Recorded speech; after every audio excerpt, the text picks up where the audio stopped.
Market Call tonight continues as we talk tonight about North American large caps with David Burrows, President and Chief Investment Strategist at Barometer.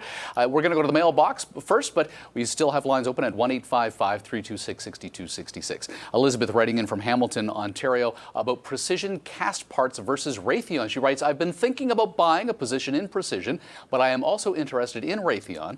What do you think of these two? Which might be a better investment to get into the U.S. military defense sector? That's a great question. If you look at the ETF or the aerospace group, ITA, this is one of the better performing ETFs. It's one that we hold in our accounts. If you look at the holdings within that ETF, there's a really big disparity, name to name. And if you take Precision Cast Parts on one side, largely focused on commercial jetliners, where you look at Raytheon, more about military systems. We think that we are at the point in the cycle where the U.S. is likely going to have to increase their spending on defense. If you look at Northrop Grumman, if you look at Lockheed Martin, if you look at Raytheon, all three performing extremely well. So we think this is fairly early in the cycle for that group, and this is one that we hold across our portfolios. So I would prefer to own a Raytheon to Precision Cast Parts at this point. Okay, and Raytheon has a dividend yield at 2.3%. If I can add one more thing, 82% of Raytheon's revenues come from the U.S. government. Mm-hmm.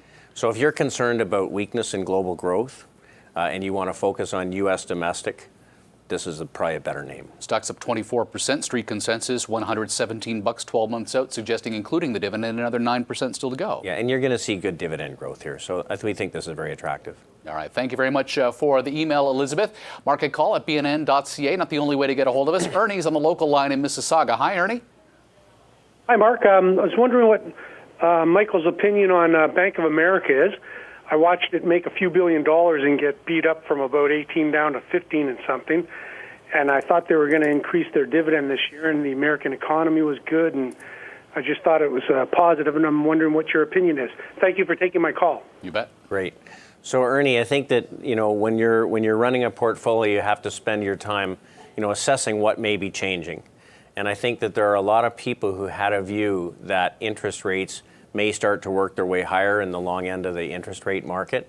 And clearly, from what's going on in QE in Europe and what's going on in Japan, you've got now $7 trillion of fixed income assets globally yielding a negative return. There's tremendous pressure on long-term interest rates, which in general is not good for the big money center banks. Mm-hmm. So Bank of America and Citigroup and others have been under pressure recently. And I think the reality is that if you change your assessment and believe that maybe rates stay lower longer, you might be more interested in focusing on a regional bank that is less dependent on long-term interest rates. So this is one that we owned in our portfolios we've had to come out of. In the last couple of months, as global interest rates have started to back off again, I think you're far better to focus on the U.S. domestic economy, and regional banks may give you a better access to that. Now, frankly, in the financials, we actually would prefer REITs, and we'd prefer asset managers that probably benefit from asset growth in a stronger equity market. But if you want to be in a bank, a regional bank is probably more attractive, or even something like Wells Fargo.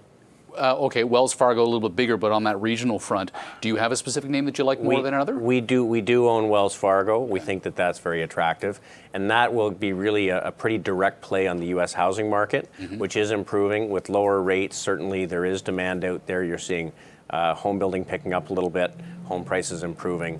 That's probably a better place to focus. All right, Ernie, thanks for the call from Mississauga. Alan, Ottawa, thank you for holding. Welcome to Market Call tonight. My question's on LyondellBasell. It took a major hit with the decrease in oil prices, which to me is somewhat counterintuitive in that they use a lot of feedstock petroleum products in their manufacturing process. My question, do we have to wait for oil to recover before Lyondell recovers, or is there any chance of it coming back a little bit beforehand? Right. I was out of it very early in the process, and just wondering when I can get back in it. Thank you. All right. So I think that there's two linkages here. One is certainly as energy prices came off through the fall, the halo effect washed its way into a lot of industries, and some of the chemical companies did get impacted. I think, though, also there is a question around just global demand. and foreign revenues, and that has an impact as well. So the chemicals group as a whole is still behaving okay. I'd encourage you to take a look maybe at Ashland Industries, which looks a little bit more interesting. LYB, I think you want to wait and see what happens with petroleum prices.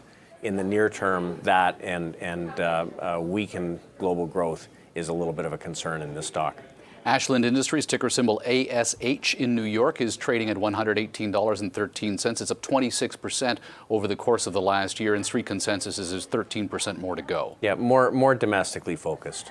Okay, still has a 1.1% dividend yield, 34 cents, Al, shelled out on a quarterly basis. Thanks for the call from the nation's capital. Off to the big smoke for Dorothy. Hello, Dorothy. David, I was wondering if I could just ask you a general question about gold. I've generally steered clear of it over the past couple of years, but as you know, oil has plummeted and countries like Venezuela and Russia are looking pretty fragile, and we seem to be building a base here. You talk about looking forward and seeing where things might be shifting. Might it be a reasonable strategy to pick up some gold from a security, from an investment point of view at this stage, and if so, how would you play it? Sure. All right. So, Dorothy, this is a tricky one, and it's one in Canada we always wrestle with. Having been out of gold for about 18 months, about 3 weeks ago or 4 weeks ago, we started with some very partial positions. I think that if you look at some of the sectors that are performing well in the market today, utilities, consumer staples, some telcos, some REITs, market has been a little bit on more of a defensive footing over the last few weeks. When you say partial positions, are you talking about the bullion or are you talking about the equities? So we'll talk about equities. Okay, so our tendency is, if we're going to put on a position, if the equities start to outperform the metal, that's something that may point to a little bit more strength coming in the future.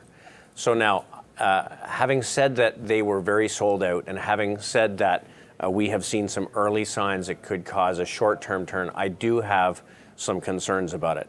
So we are looking at this more as a shorter-term trade to begin with.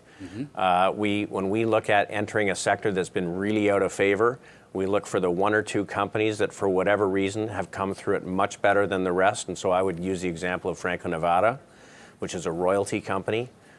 Price held in much better than the group. They have a very defensible business model because, frankly, they just get royalties from the companies that they finance. And we'll see what happens. I do think that the key risk right now for gold is that it is a defensive play. We do think that things in the U.S. are getting better, and I think that the U.S. equity market shows that. I think that the gold is the outlier in the commodities group, and it's hard to see how it can significantly outperform the commodities group.